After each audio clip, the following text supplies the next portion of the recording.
ઉત્તર ગુજરાતના વિસનગર શહેરમાં નગરપાલિકાની ચૂંટણી પહેલા રાજકીય માહોલ ગરમાયો છે. લોકગાયક સાગર પટેલના પત્ની રાજવી પટેલે ભાજપમાંથી ટિકિટ ન મળતા પગ સામે બાયો ચડાવી છે. તેમણે વિસનગર વિકાસના દાવાઓની પોલ ખુલતા એક વિડીયો સોશિયલ મીડિયા પર શેર કર્યો છે, જે હાલ ચર્ચાનું કેન્દ્ર બન્યો છે.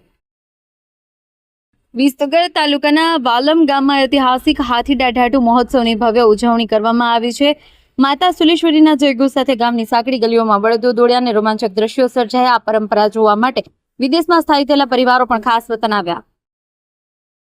ખેરાલુ હાઈવે પર ભાજપના મધ્યસ્થ ચૂંટણી કાર્યાલયનો શુભારંભ કરવામાં આવ્યો. ગુજરાત સરકારના પેટ્રોકેમિકલ મંત્રી ઋષિકેશ પટેલ અને મહેસાણા જિલ્લા પ્રભારી ભરત ડાંગરના હસ્તે કાર્યાલયનું ઉદઘાટન થયું. સ્થાનિક સ્વરાજની ચૂંટણીને ધ્યાને રાખી આ કાર્યાલય ખોલવામાં આવ્યું છે.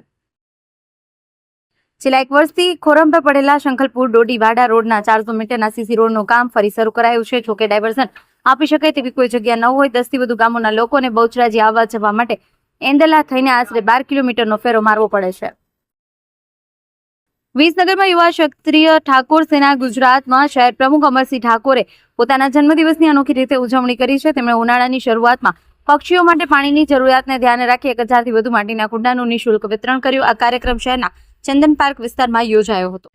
દેશ અને દુનિયાના સમાચાર જોવા માટે અમારી ચેનલ MG લાઈવ ન્યૂઝને સબસ્ક્રાઇબ કરો અને બેલ આઇકોન પર ક્લિક કરો, જેથી રોજે રોજની અપડેટ આપને મળતી રહે. સાથે જ અમારું ફેસબુક અને ઇન્સ્ટાગ્રામ પેજને પણ ફોલો કરો.